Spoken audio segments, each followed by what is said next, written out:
No, Shailesh.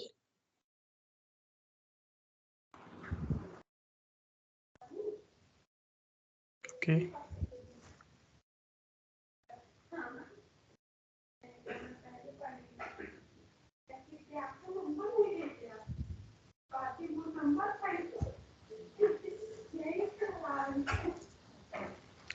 Okay, in that case, we'll start.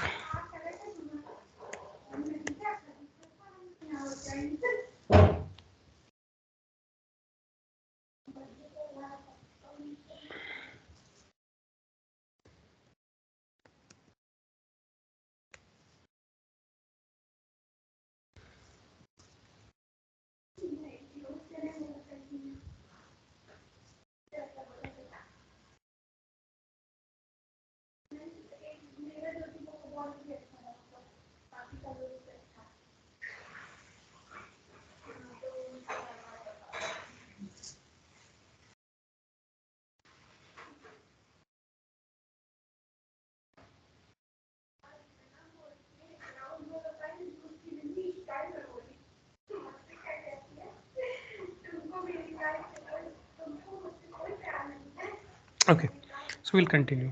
So last time we had covered Python's pandas data frame. We have seen how to use how to extract the subset from the data set using XXR, and we have seen some conditional filtering, some group by clauses we have seen, and now we will see few more things. Okay, so on the same note, okay, my bad, it should not be new one. Let's get the pandas demo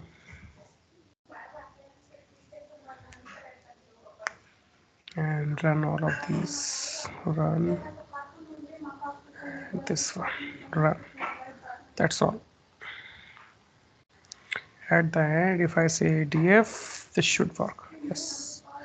Okay. So we'll continue. So we have already read this file into data frame. Okay. Now next is dropping. So let's say we have hundreds of columns in our file, and we only want to use 90s or 85 columns, like 10-15 columns we are interested in deleting those. So in those cases we can use the syntax of drop. Okay, so the drop syntax looks something like this.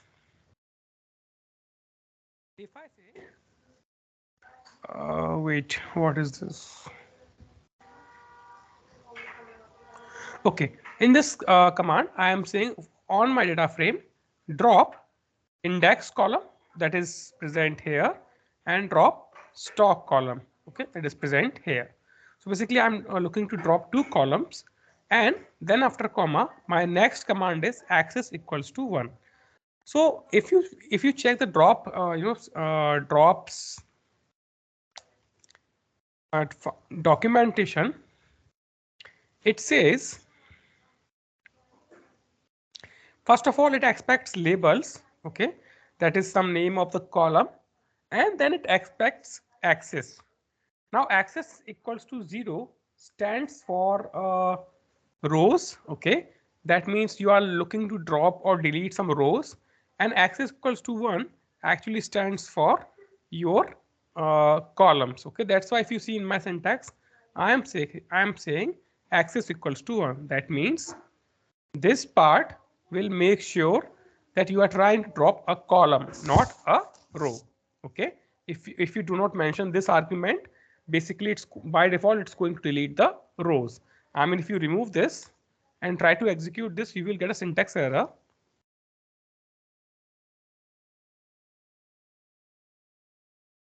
And it says basically at the end, these two columns, index and stock, are not found in the access.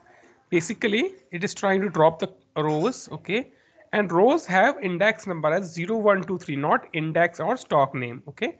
So if I undo this and execute this, you can see now our data frame has been reduced. Like earlier we had 7 columns, and now we have 5 columns, okay? But one more interesting thing that you will see, if I do df You see, I still have index column and stock column in my original data frame. Okay, so and if you will check out the earlier syntaxes also that I was showing you, in the last class, those syntaxes also does not, modify the original data frame. Like if I go up slightly, like I am saying, if you see here, I am saying location, I am saying, filtering, all those things I am doing. Let's say that here I filter the based on the cardigan. But again, if I, execute the df, or if I try to print the original data frame, I will get all the records with cardigan or without cardigan. That means that whenever we execute some command, or whenever we try to achieve some modifications over the data frame, it is not modifying our original data frame. Okay, so what if I actually want to modify my original data frame? Okay, what if I'm actually looking to, modify or make those changes? So to do so, you'll have to mention one thing. Okay, two things actually can be done. So first thing is actually, let's create a copy data frame.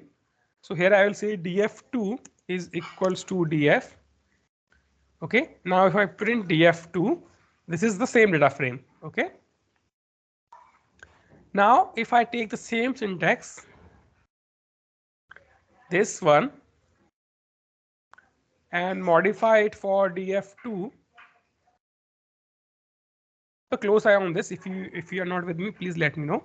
But if you see, this time I am trying to drop the index and stock column from the df2 data frame, not from the original df data frame.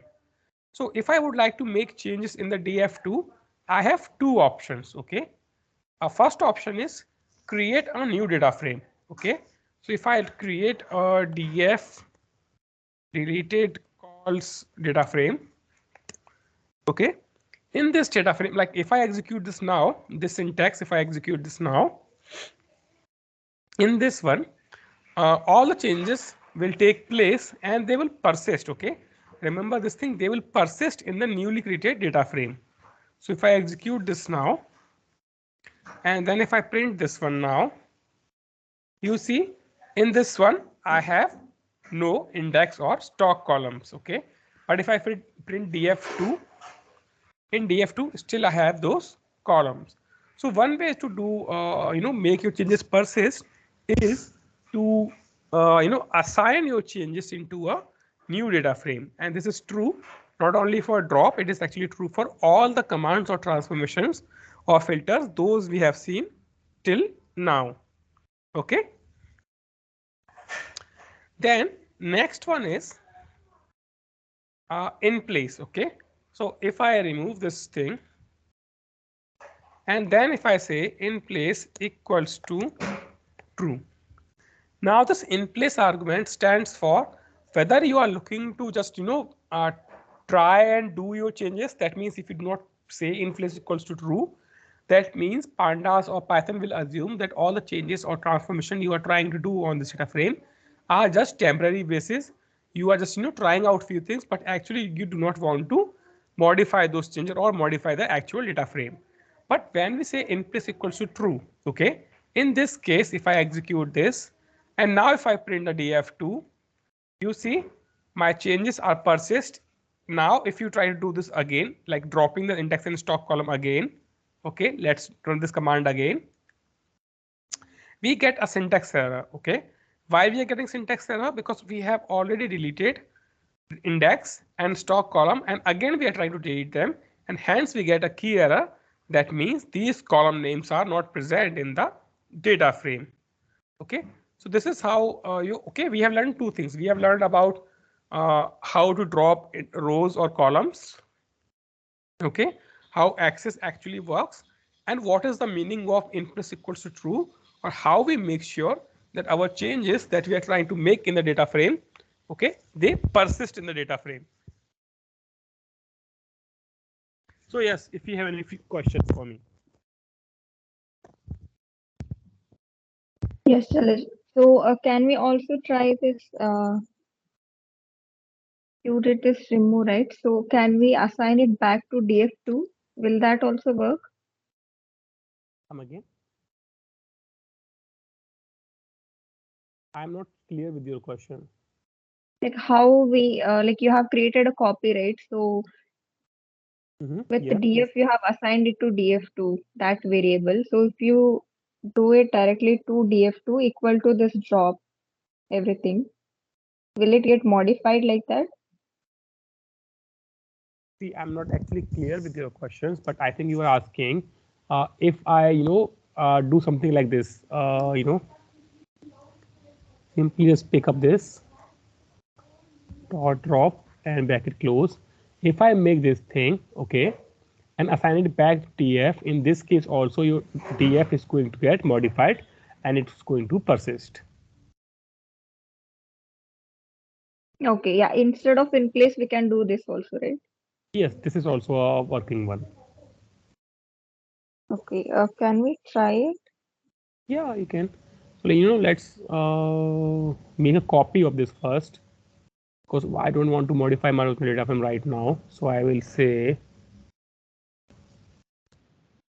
df equals to df3, and now I will execute this on df underscore 3, and I will assign it back to df underscore 3. Okay, so originally your df underscore 3 has, how come it has only 3 columns? I think somehow we have modified df also. Is it true? Yes, it No, is true. actually, we assign the values, right? We never take a copy it actually. Df2 is equal to df we gave actually. So it will be like an address pointer only, right? No, it's not like that. Somewhere I have modified the df as well actually. Let's reread the file. It doesn't work like C pointers. Okay. But df2 is equal to df1 dot copy we need to give, right? To copy the original file. Otherwise, whatever the changes we make in df2, it will be reflecting in df also, right? If you didn't give dot copy or something like that. Okay, I might have missed that part. Yeah. I need to check that part. Actually, it doesn't work like that, like pointers. df2 copy. Yes, I haven't done copy. That is true. I haven't used copy command. I never tried that part. Okay, I need to check this. That is something new for me as well. Okay, but let's try it now. So if I do it now, I think let's try this also. Okay, df equal to df3, and then I will place df3 here. I have all the columns. Now if I copy this drop syntax and execute this, in this case df3 will be reduced and df is original. So it doesn't work like that, Karthik. Okay, you can see here I was right. df works fine, and df3 has the modified values. So might be last time somewhere I missed that part and had modified the df also. Okay. So what's the use of that copy dot copy? See, just I know functions are there. Okay. You can directly also copy these things.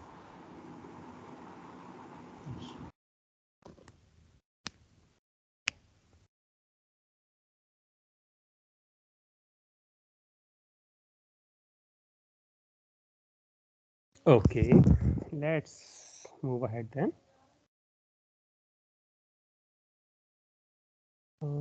Yeah, so I am looking to drop rows now. Okay, this is to drop rows. So I will again perform this on df3 only. So I'll just call it df underscore 3. This time I'm having in place equals to true. Okay, so basically what's going to happen now is it's going to drop row number 1 and row number 3. Okay, so first we have to give the row numbers that we want to modify. Then I'm saying x is 0. Okay, in place equals to true. So if I execute this, basically I'm removing row number 1 and row number 3 from my output. So if I execute this now, you see I do not have 1 and 3 available here. If you want to drop using a range syntax, that also you can be done. Okay, I think range we can give it directly. Let's try that. I am again not remembering that part. So we will say let's drop row number 4 to row number 10. If I execute this, it gets syntax error. That's okay. We will fix it with the range. I will say range function, okay, and I will say 4 to 10, and by default step is going to be 1. So if I execute this now, again fails. It should be a comma, right? Instead of colon.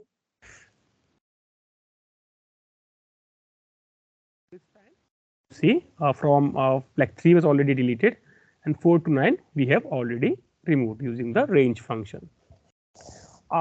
Again, this drop columns is something that you will use very frequently, but dropping of rows, it's mostly these drops are basically conditional drops. That means using the filters like we did in the previous lectures, like filtering based on values, not deleting rows randomly.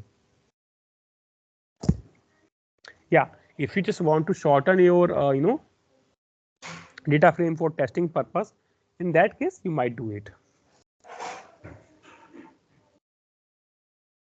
So I have mentioned both the varieties of the making the changes in the data frame. So we have in this example as well, and we have the without in place example as well. So yes, if you have any questions.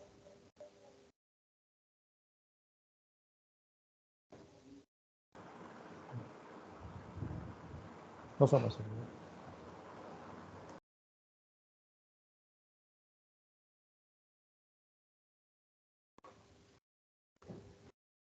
Okay, in that case, let's move ahead.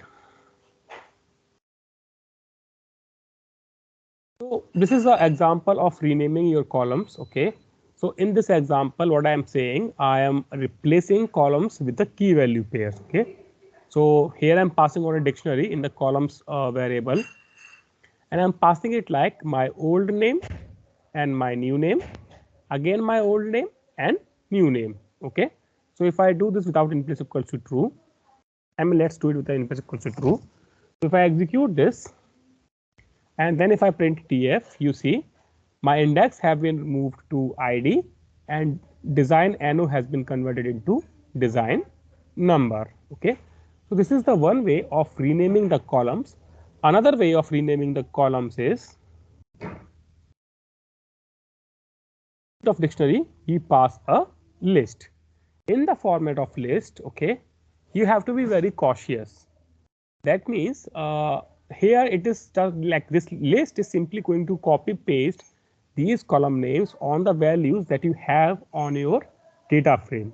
Okay, by that I mean, if in place of index, if you call it name, it will consider 0, 1, 2, 3, 4 as a name column. Okay, it doesn't care what values it is having, it's simply what you are giving to it. Okay, so its sequence should match. Okay, that means if the first column is index column, you should write it as an index. If second one is SQ code, you have to write it on that only. Okay, you cannot do that like index, then color, then stock, like that you cannot do. You have to be in proper sequence. Also, you have to be in proper numbers. Like if you have 7 columns in your data set, you have to use 7 columns. Okay, if I remove this one, for example, I'll get an error. Okay, it will clearly mention expected 7 elements, but we have only 6 elements. Okay, so I'll come back here, I'll press Ctrl Z, and if I execute this, all the 7 columns were there, and if I press TF, you see my columns have been renamed to previous only. Now when to use which one? Okay, if you have no column name assigned to your data frame, or if you want to change all of your columns or most of your columns, you can simply take care of the sequence, proper sequence, and write the column names like this, list syntax, and you can execute this. But let's say you have hundreds of columns in your data frame and you are only interested in modifying 4 or 5 of those, then you'll have to use this dictionary one where you simply give the old column name and the new column name. Okay, so remember this part. Column names you will have to modify quite a bit in your actual work, but the next examples, those are renaming the rows. That is obviously very rarely you will do and modify your rows. Okay, so example works like this. Again, you use rename function. Okay, in this you say index. Okay, earlier we mentioned column equals to, this time we are saying index equals to, but sorry, again we are passing key value pairs. This time I am saying this is my value, okay, of index number, and I want this to be written as 0 instead of number 0, and then so on. In place is equals to true. So if I execute this, it works.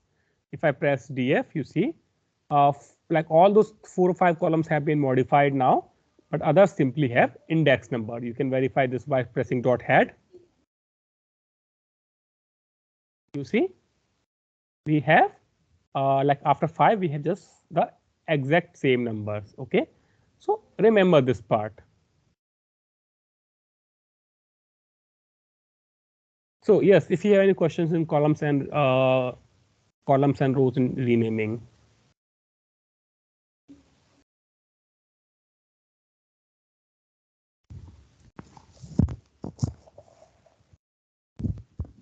Yeah, Jala. So instead of giving like index 0, 1, 2, can we try like for a set of columns, like set of indexes directly, like 0 You'll have to to pass 100, the new something values like also. that? No? You'll have to pass the new values also. No? See, yes, that can be done. You'll have to write some customized code for that, but there's no direct function to that. Okay, you'll have to use some tricky Python code, and in real time, very rarely you will see that somebody is modifying index numbers, because that is not actual data and nobody wants to touch those things. Sometimes you might have to, okay, but not like this, that you say 0 to English 0. This kind of transformations are not happening in the real time. I have shown you because this is something that is doable, but it is actually not happening in the real time. Yes, column renaming is very general thing.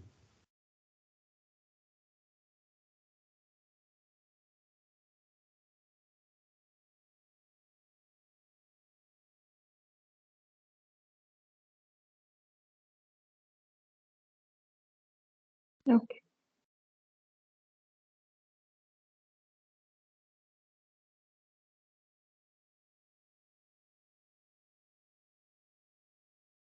Any more questions?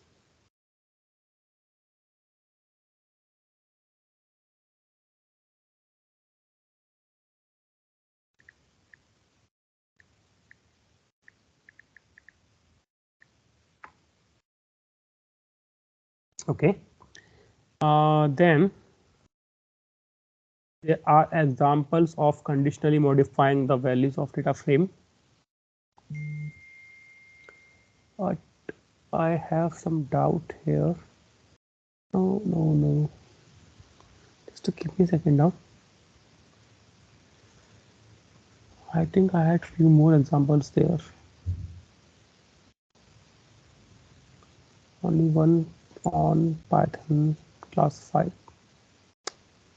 Okay, then this is all I think I have.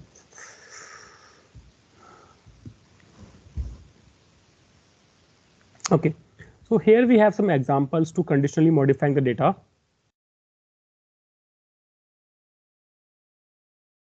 Okay, so see, yesterday we had filtered the data set. Okay, we had filtered the data set, but we haven't done any replacement of the data in the data set. Okay, so in this example right now, I am using my accessor function to replace the thing. Okay, so if I give you one simple example of this, okay, I'll create a new shell here. I can say df, okay, in this df column, I can say, let's use df underscore 3 dot head. I think this is available, still available. Yes, it is still available. What did I say here? Yeah, it is still available. So I'll use this df.head. Okay. So in this one, I can say that replace size value, okay, with let's say my size. Okay. So what this will do? Okay, what this command will do? This command will replace all the values. Okay, in the size column we have L, M, and all these values, but this will replace all the values with hard coded value of my size. Okay, so if I execute this now and show you the output here, okay, on the next shell, df underscore 3 dot head 3, then you will see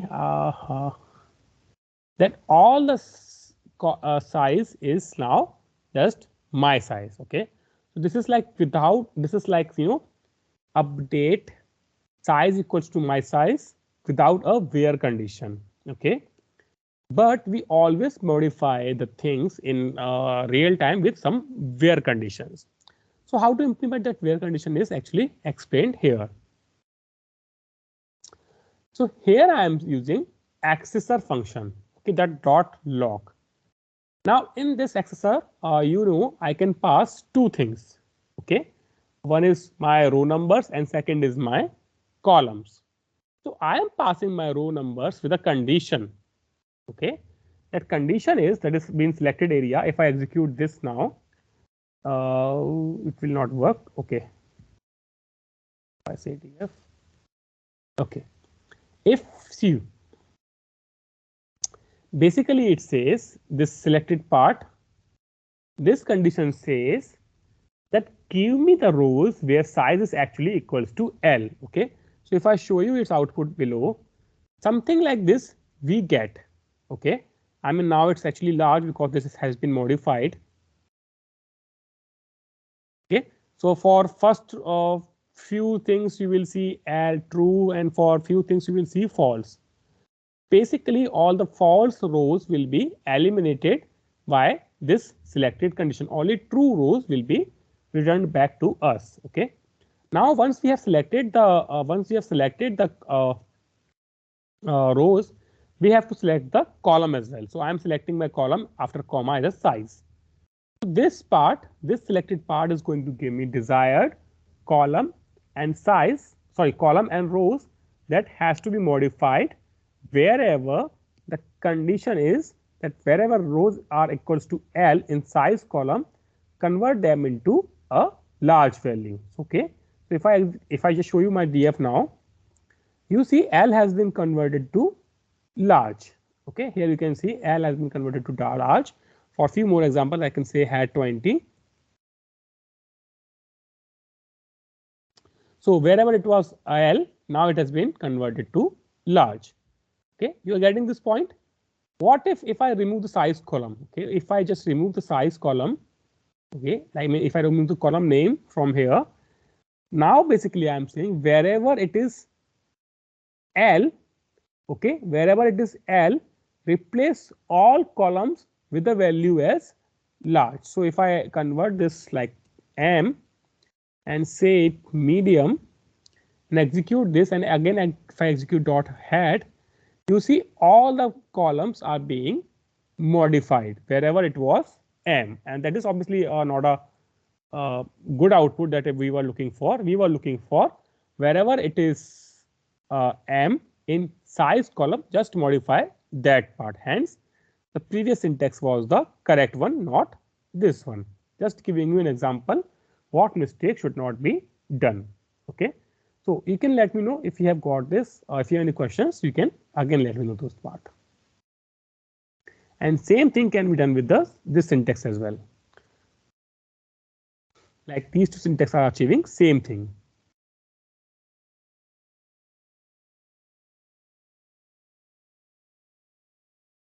Let's convert this. So I will say wherever it is large, convert that into L. So if I execute this and then show you df. You see, like it was earlier, it was large, now it is L. This is going to be as it is because we have modified this.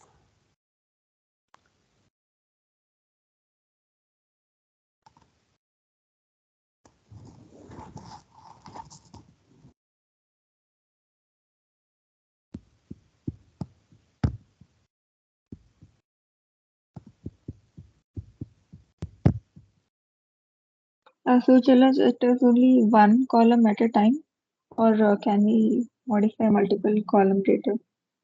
Mostly it is one column at a time. You will pass a logic and you will pass a column name. You can definitely provide multiple conditions here. That is definitely doable. You can say like where size is equals to L and color is equals to that, then only modify. That kind of syntaxes you can definitely pass, but mostly you will modify one column by each. I mean, if you want, that is also doable. See, nothing in programming are undoable. Because here we are writing some syntaxes. It is not a direct command that we are passing.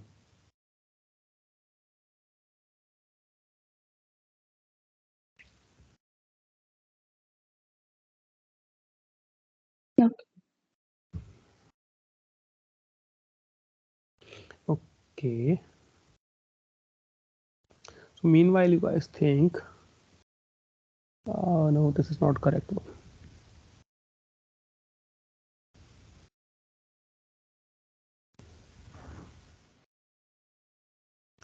I have redid my data frame. Okay. Now, if you like till now we have seen how to read a CSV file, okay, and how to make the transformations in those files. What if my all transformations are completed and I would like to write those files back to some output, okay, or in some file? To do so, first way is to write your data frame into CSV file. That is, instead of read CSV, you will say to CSV, mention the file path, and execute the command. Okay, I mean file path can be done like this. You can come here, take this file path, append this, and execute it. Okay, mention small r here. Okay, I will say instead of file name, I will say file CSV. Okay, so if I do this, whatever is the current state of my data frame will be implemented back to your CSV file. Okay, this is done. And now if you check out here in the same folder, my file CSV is saved here. Okay, now one thing, if you see, this is a size of 477 KB. One thing you see, if you see, I have mostly said that your real times are mostly transferring the file into Parquet file format. Okay, so we can also save this into Parquet file. Okay, I will simply pick up this command to Parquet. I will maybe I just modify it to Parquet. Okay, convert this file into file.parquet, and it's also going to be a package. If I do it and execute this, you see in the same folder I have this other file name, and it is only 146 KB because Spark is a file format, that is a columnar format, and it is also a compressed format. Okay, so with the naked eyes you won't be able to read this. You will have to use some programming languages or some code to read this. But for storage purpose and but for ETL purpose or your data lake purpose, Parquet is the best suitable format. It is the most optimized. It is the most fastest and possibly the best option to read or write your data on cloud services. Okay, remember this part. Exactly why this comparison is happening, we will discuss when we learn about columnar storage such as Snowflake or data Redshift. Okay, but if you see this, we can also read this file. So for reading, you can simply say pd.read Parquet. Earlier we mentioned pd.read CSV. Now we have to mention pd.read read Parquet. Okay, save into some df4 and read it from the correct path.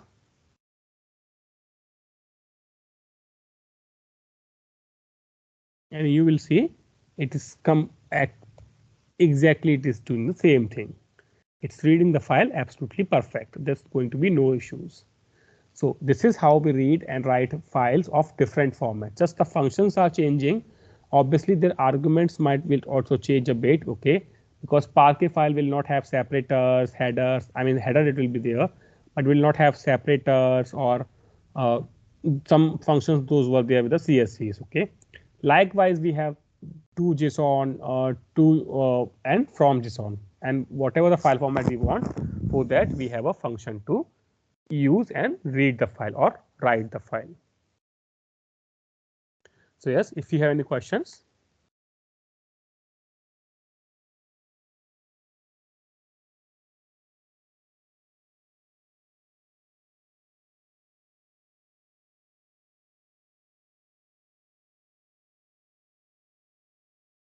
What about other file formats, Suresh? Like text, TXT, or other formats? Text can be done with help of Like, CSV. okay. Are these the only two available ones, like the file No, format? no, you have multiple ones. You have multiple ones. You can try and explore those. Okay.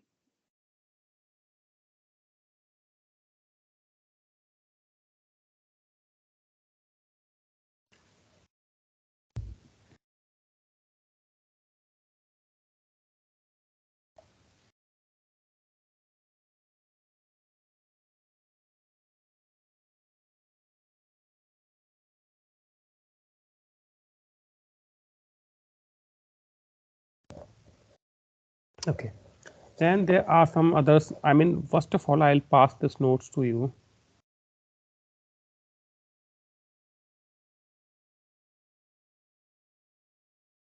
You need class 5 and you need this one. This is a small PDF. Okay. You can refer this for some syntaxes over the data frames.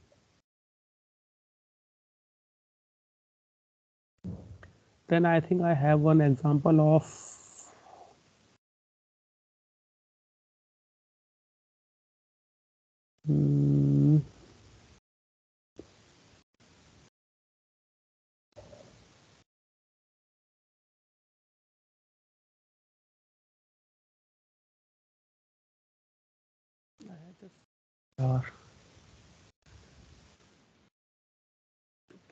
wait. Yeah, this one. Okay, so this is a example of functions in the Python.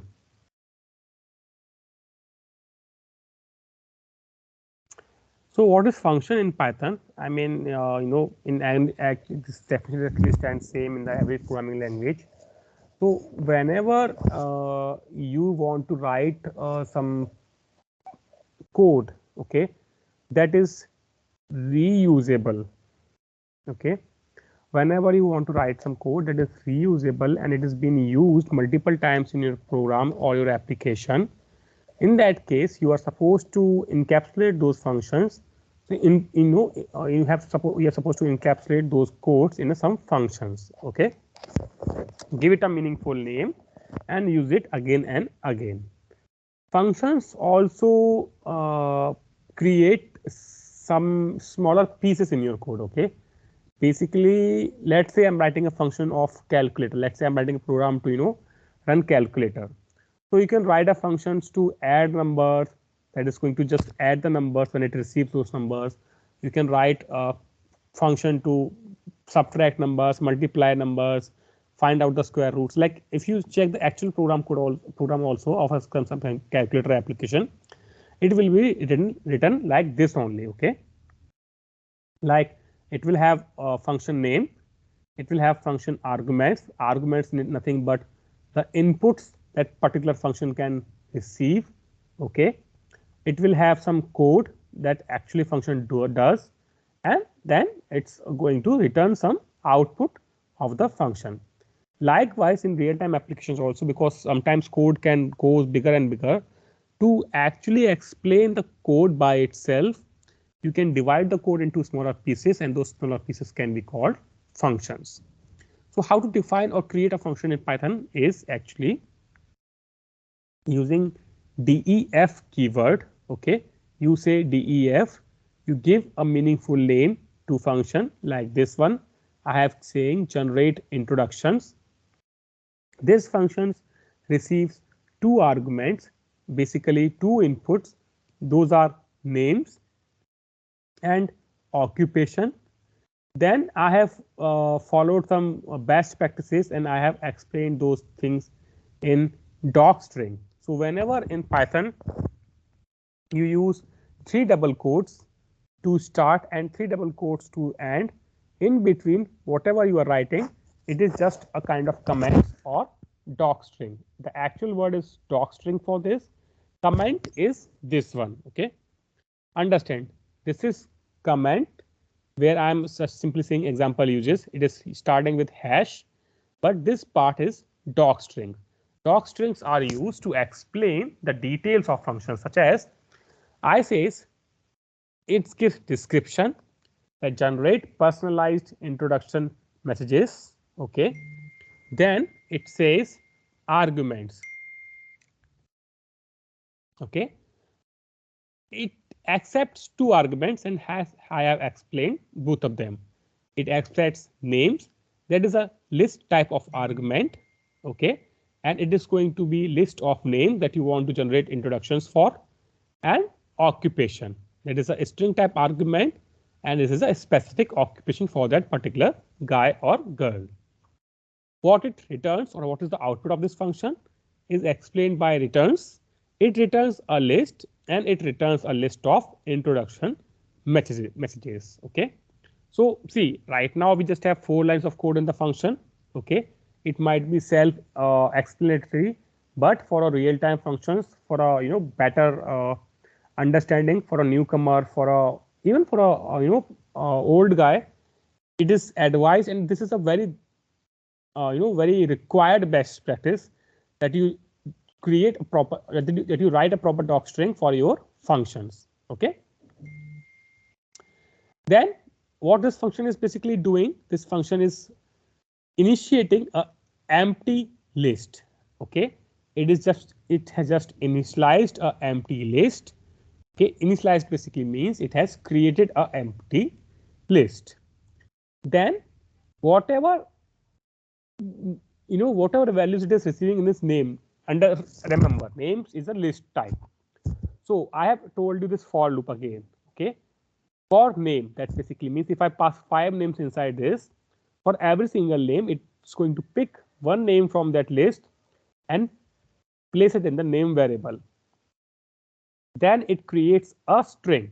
It says hello I am, then it places name variable here. Whatever I am capturing using the for loop in the name variable, it is actually placing it here. Then occupation, whatever the occupation of that particular guy is, it's going to be placed here, and it says nice to meet you. It generates this string. This is a string. This string is being placed in the variable called introduction.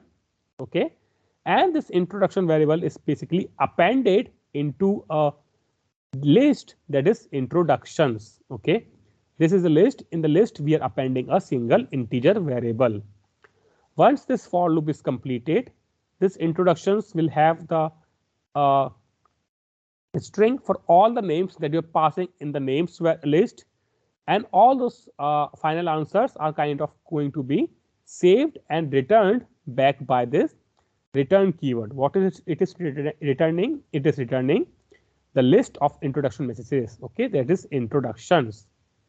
Now if I only execute this part of code, the selected part of code, okay, it is going to give you no syntax error, but at this moment your code is going to do absolutely nothing, because whenever you define a function in the Python, it is not being executed until and unless you call it. Okay, so if you see, I have given an example uses of the function. I have defined a list of 3 people that says Alice, Bob, and Charlie. Okay. Then I have a string variable job title. Now these 2 variables have been defined, and the next line I say I call the function generate introductions. This name and this name is exactly same, not only in the spelling wise, also in the case sensitive wise. Okay. Then I pass my people list.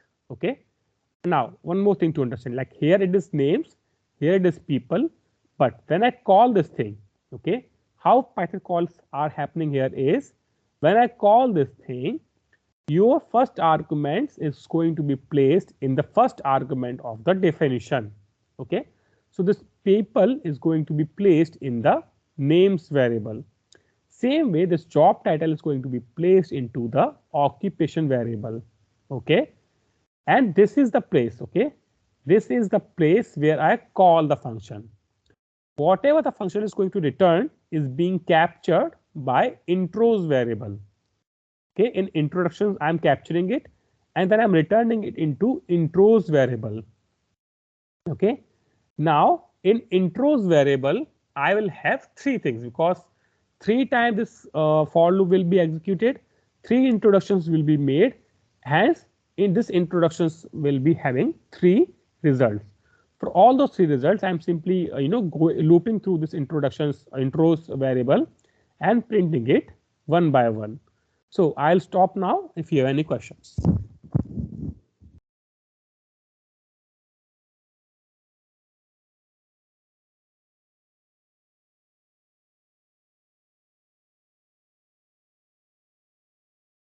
Here return is introductions. We are returning a list, right? So intros will directly take Be a that list. as an input and generate output. So we don't need to define it as a list. No, when you copy something, it's also gets the type of it. So when I copied df into df2, I never defined that df2 is a data frame or something else. Okay, it also copies, not only copies data, it also copies the all information about that thing. So intros by default is going to be a list type. Okay.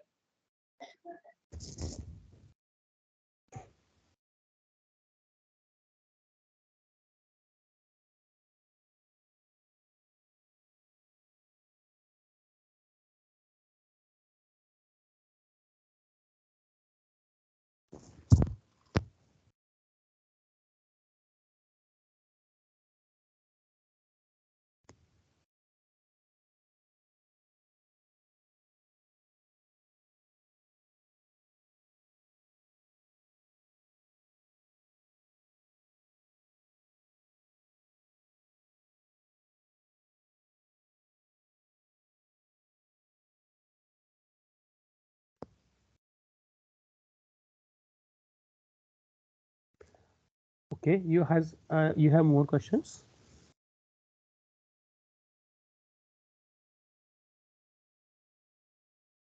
No solution.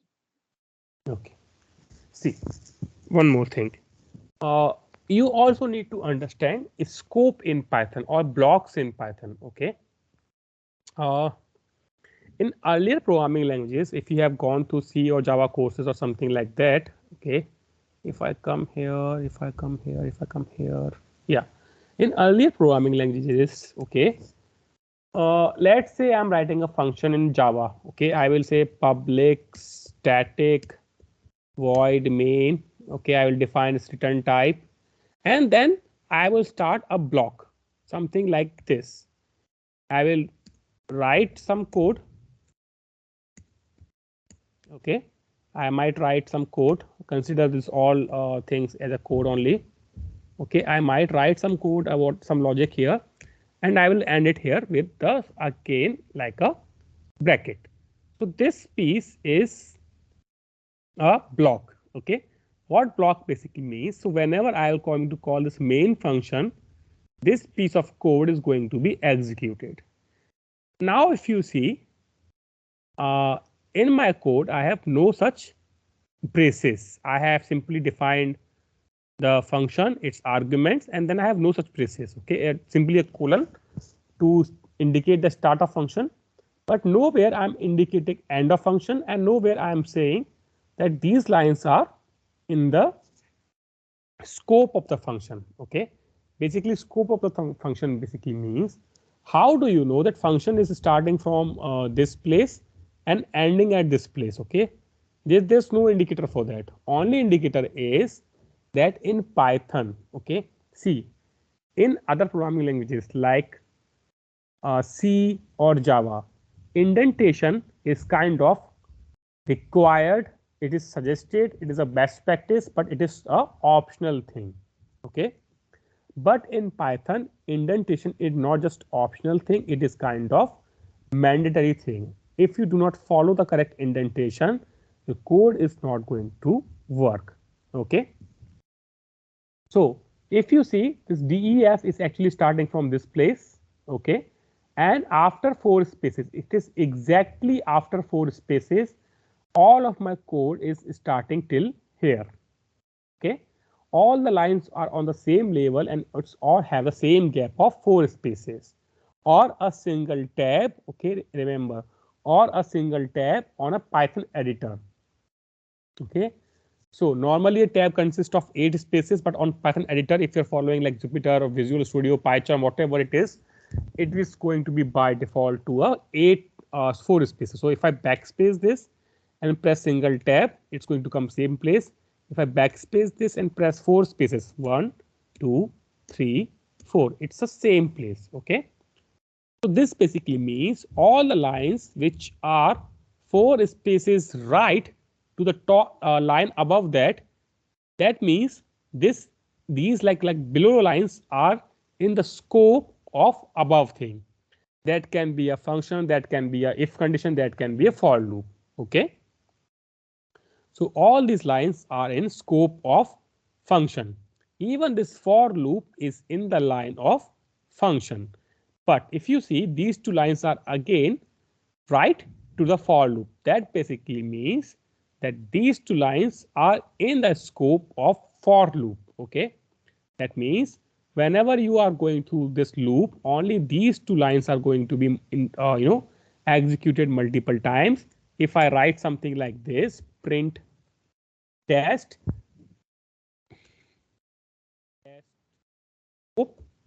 okay, this line is only going to be executed once in the flow of function. Okay, understand, this is only going to be executed in the flow of function. It is not going to be executed in the flow of for loop.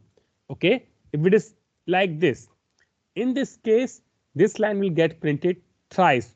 Why 3 times? Because we have 3 persons to be introduced with. Okay, if it's like 4, then this loop will execute 4 times, and the 4 times the test scope will be printed. But if it is outside, it will be printed only 1 time. If it is not properly indented, okay, if it is something like this, you see clear, like as soon as I press single space, it turns into red. Okay, this means we have a syntax error here. Okay, and you will get a proper syntax message that indentation error is here on the print test scope. Okay, so it is saying either it has to be in the scope of function or it has to be in the scope of for loop. It cannot be in between like this. Okay, so you have to remember these things. Now if I execute this code, you see I get test scope printed only once, then I get 3 times printed my messages. So this is how, first of all, scoping or blocks work in the Python, and indentation is not an optional thing. Have to be careful while writing a Python code.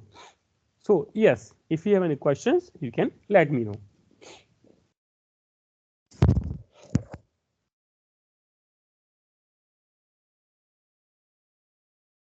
Do we have a local variable, global variable concept here? That is, wait a second. Okay, and the Python that we are using right now, it is not there. Okay, any variable that you define, it's going to be that can be modified or used anywhere you want. Okay, there's no concept of like that. Here introduction would be local variable, right? Inside the for loop only. No, you can also print introduction here. And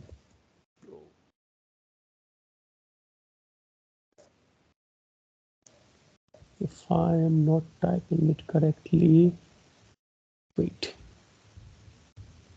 Introduction is not defined. It is spell. Wait a second now. Let's copy it and let's paste this. And it is not defined. Yes, correct. Wait a second. Wait a second. Looks like you are right, but there's nothing. See, so it is not in the scope, but see, it's just a second now.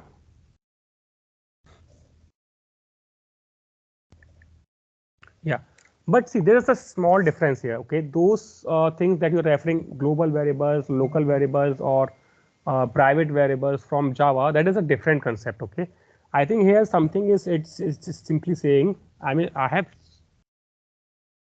Okay, yeah, these variables that you're defining inside the functions can only be used in the functions only. So even introductions will not work. Ideally, it should not work. Yeah, these functions that your names you're defining inside the functions will also only be present in the functions because their scope is only inside the functions, but it is not a concept that is you're trying to refer. Okay, it is not a global or local variables. It is just that function, some names you're defining inside the functions is still there. Okay, you can only use in that scope. Okay, but the thing that is private variables, local variables, global variables, that is yeah kind of matching, but it's those have some different values. Okay.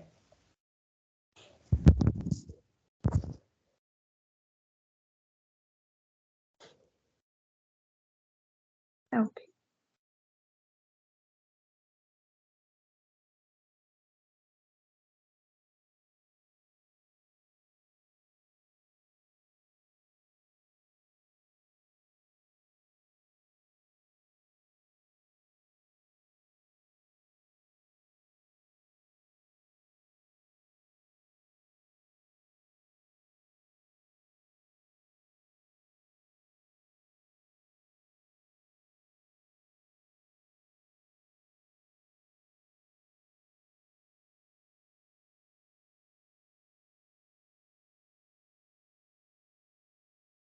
Any more questions?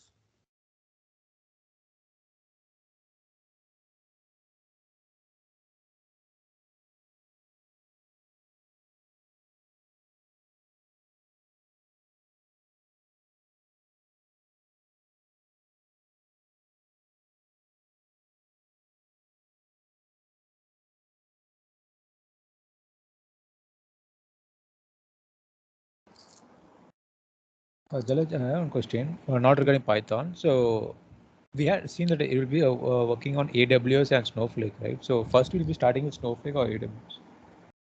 First, we will be starting Lambda functions. Okay, so AWS Lambda. Yes.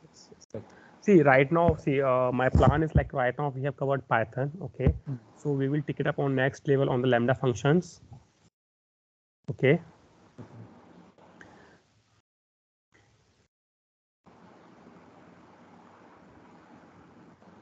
And then we will go for PySpark, glue, and all those things, and then we will start with the warehousing part.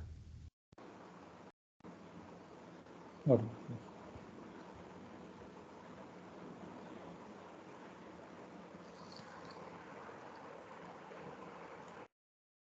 I have a question, Jalaj. So, Python, whatever we are learning here, right? So, only this much is enough for a data engineer, right? So, do we need OOP concepts also?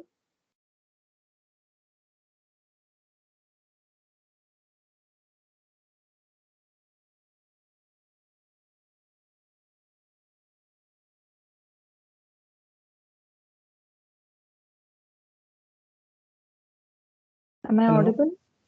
Yeah, actually, my internet went away. I'm on hotspot now.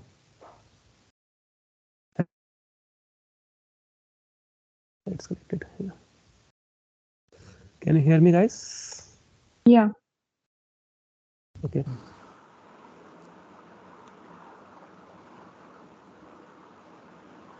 Yeah, so I was saying like first we will learn Python, because in Lambda functions also we will work. Then we will go with this glue part.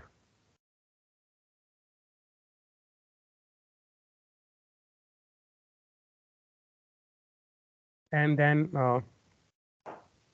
we'll start with PySpark, and then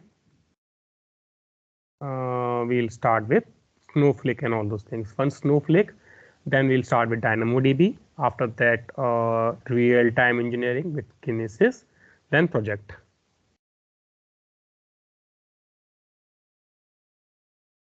Yeah, sure. So I was asking, so whatever the Python concept we are learning here, this much is enough for a data engineer, right? Or do we need OOPS concept also?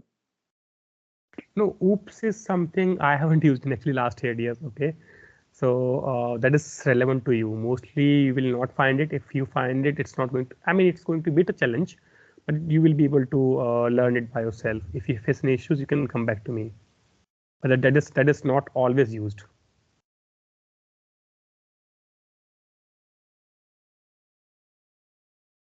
Okay, and in the PDF mentioned, right, with all the curriculum, Apache Airflow is also mentioned. So are we going to Which learn one? that? Apache Apache? Airflow? No, Airflow. Airflow actually denied also on the introduction call. I heard denied Apache Airflow. If you want the just basics of that, I can take one lecture on that. It will give you complete idea of what is Apache Airflow is. Okay, but it is not covered deeply like we are covering Python or those things.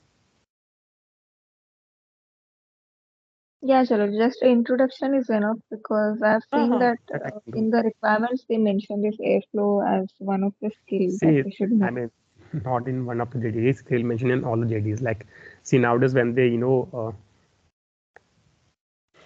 introduce some they when this then they say these things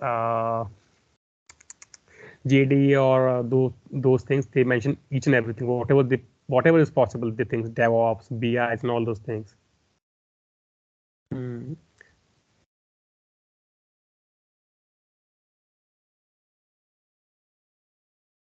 So do not worry about those things. Okay, like if they Your just say voice is 10 breaking technologies. actually. Yeah, actually on my mobile hotspot, so it might be the issue. Okay.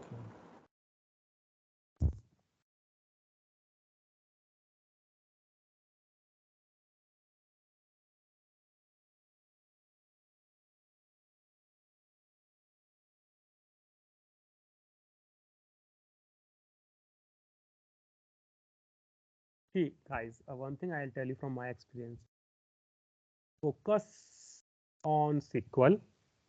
Okay, SQL, PySpark, Python, and one of the warehouse. Okay,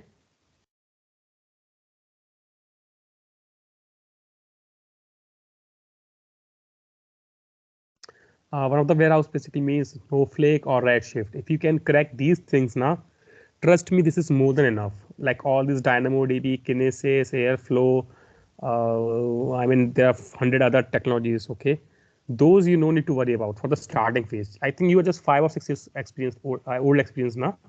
Aishwarya and Karthik, how much it is? Can you just repeat once? Myself 10 plus experience. Okay, and in which I have 3 years experience, Suresh. 3 plus now? Yeah. Okay, so for you, Aishwarya, road is going to be very easy. I mean, the day you think you need to be on data engineering now, in a 1 or 2 months you will be there. I mean, I'm saying like once you finish this course, if you practice a lot, if you prepare a resume perfectly and you give interviews, okay, you will be there. And for Karthik, you as well. So what exactly have you are doing right now? I'm a Spark with Scala development. Scala developer now, and Yeah. you must have worked on the Hadoop, all those things. Yeah, completely. Yeah, then for you also it's well, like very easy to Yeah. come on cloud. Just see. Let me stop the recording.